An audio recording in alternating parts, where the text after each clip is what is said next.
ኢትዮጵያም በ2023 በአፍሪካ የብልጽግና ተምሳሌት እንደምትሆን ጠቅላይ ሚኒስትር አብይ አህመድ ተናገሩ።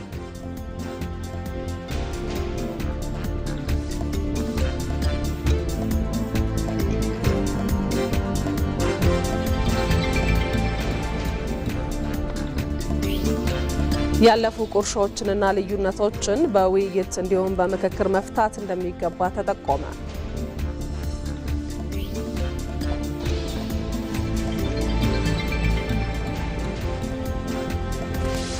የአዲስ አበባ ከተማ ከንቲባ አዳነች አቤቤ ማዕድ ማጋራት ከውጭ እርዳታ ሳንጠብቅ እርስ በርስ በመደጋገፍ ጊዜያዊ ችግሮችን የምናልፍበት ነው ሲሉ ተናገሩ። ከንቲባዋ በዝቅተኛ የኑሮ ደረጃ ለሚገኙ የከተማዋ የህብረተሰብ ክፍሎች ማዕድ አጋርተዋል።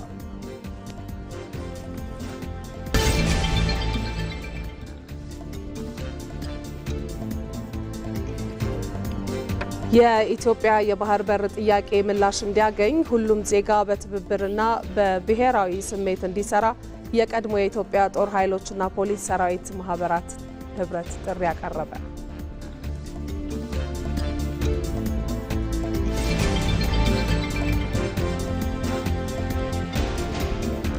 ከስፖርት በ35ኛው የአፍሪካ ዋንጫ ትላንት በተካሄዱ የሩብ ፍጻሜ ጨዋታዎች አስተናጋጇ ሞሮኮና ካሜሩን ወደ ሩብ ፍጻሜው ተሸጋግረዋል።